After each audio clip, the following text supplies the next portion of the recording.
Hey Toronado lovers, I'm doing a quick video by request on my Toronado here.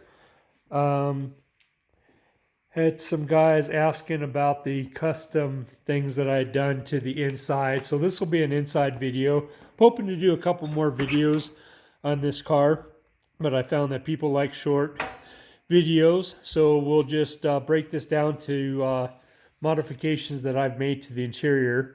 Let me just step back and say that I'm not a Toronado expert. I'm pretty familiar with my car.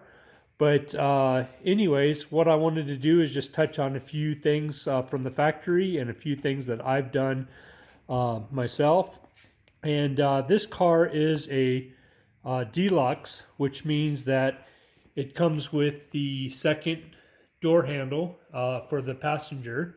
So I guess that would be maybe an oh shit handle to bail out from the back seat. But I mean, that's kind of an interesting concept to have your rear passengers opening your doors for you. And the other thing is the Strato bench seat is part of the deluxe package. Now, this car I would consider a base, I mean, not a base model, but a basic deluxe because it's missing a lot of options that are common on the deluxes. That would include the power locks and the power seat. Now, I did add a power seat to this car, and normally it would be on the controls would be on the door, but I used the later model controls just because it was simpler. So I do have a power seat, but that's something I added. The other thing you can probably see from this seat is the armrest is definitely not original. I did base it on an original armrest. The original armrest is nothing but a big chunk of foam. And so what I did here is I made the armrest so that it would fold up and still be able to utilize it as a bench seat. But as you can see, I added a compartment for storage and some cup holders. And if I could redo it, I might change the dimensions a little bit and make it a little bit more streamlined. I don't like how the cup holders aren't quite level.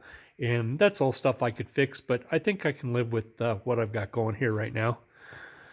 The other things that I wanted to touch on here is a few other subtle modifications. Now, the other things that this, sorry to jump around, but this car did not come with cruise control, and it did not come with rear defrost. A couple other options that were available on the deluxes, and probably on the base models too. But anyways, so what I've got going here is the reason I bring that up is I do have a defog switch installed right here, but in this case I'm not using it as a defogger for the rear window because I don't have it. What I've done is I've wired it in to my switch pitch torque converter. For those of you that are not familiar with that, that means that the torque converter has two different stall speeds, and there's a switch underneath the dash that controls that, but I also wanted to have a manual override for that. So basically the way this 3-position switch works is when it's switched to this way, it's in auto, so it functions as it did from the factory. When it's down like this, it's the low stall, and when it's over here like this, it's the high stall. So just a subtle little custom touch that most people would never notice. The other thing is the tachometer. There were no Tornados available with the tachometer, at least, well, I don't know if ever, maybe later 70s and into the 80s, but during the 60s, definitely not an option. This is actually a tach out of a Jeep CJ, so I think that's like mid 70s to late 70s, and they're fairly inexpensive and readily available. I did have to trim around the bezel to get it to fit, but as you can see, it does fit pretty nice. And the other little touch that I've got here is the oil pressure gauge.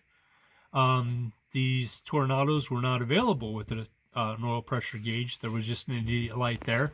And what I did is I discovered that the fuel gauges run a similar ohm range as the oil pressure gauges. So I just found an old fuel gauge and wired it up to oil sending unit and installed it. And so I have an oil pressure gauge.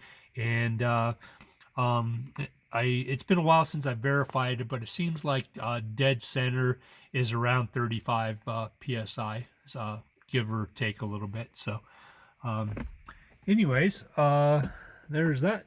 And I think that was the main things that I wanted to touch on. And anyways, I'm just pan back here. Let you take a look at the car. It's all